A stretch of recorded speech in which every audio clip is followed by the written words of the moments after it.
Hi, No Place Left Army Network, and anyone else watching this video. Just wanted to share with you a way to share the gospel through what we call the Two Kingdoms illustration.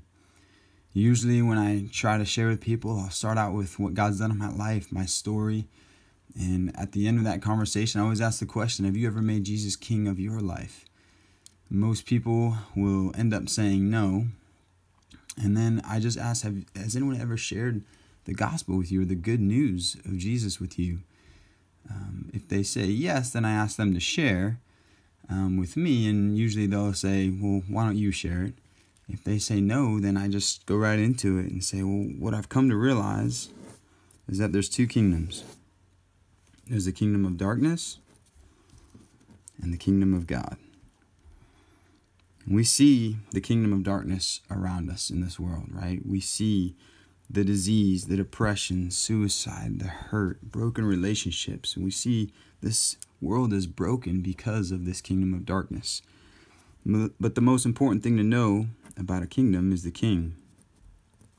And the king of the kingdom of darkness is Satan, and he's a liar. He tells us we can rule our own life and we'll be happy and we'll have true life. But the reality is it just leads us to hurt and brokenness and sadness. And so we try to get out. We try to get out through making a lot of money or having a lot of things. Or maybe we try to get out by medicating ourselves through sex and alcohol and drugs. Or some people try to get out through going to church or being a good person. But the reality is if we're still king of ourselves, these things will slingshot us right back into brokenness. On the other hand, you got the kingdom of God. And we see that kingdom around us too. We see love. We see beauty. We see God's creation. And the king of the kingdom of God is Jesus. And he is the creator of that love. He actually is love.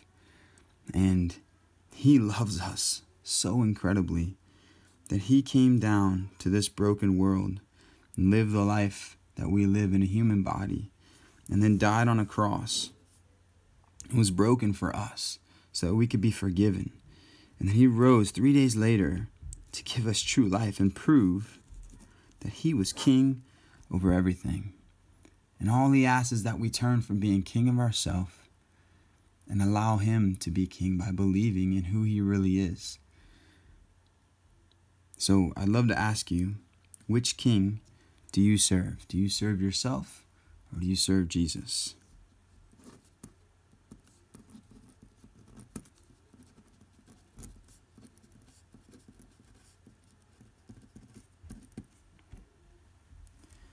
So another question to ask is, which kingdom are you living in? And that's a great question to ask as well. And usually my follow-on question is, well, what would keep you from making Jesus your king? When they say that Jesus isn't their king, or they say they're in the kingdom of darkness, I say, what would keep you from making Jesus your king? So would love to also just help you to be able to train people very simply. Once you start out with, hey, what I've come to realize is there's two kingdoms, then all you have to remember is that you just describe what the kingdom is like, okay? Like disease, depression, suicide, hurt, broken relationships for the kingdom of darkness. Then you just describe what the king is like, so Satan, he's a liar. And then you describe what the king does. He tells us we can rule our life, and we end up trying to get out, but slingshots us right back in. It's part of his lie. So then you go over to the kingdom of God.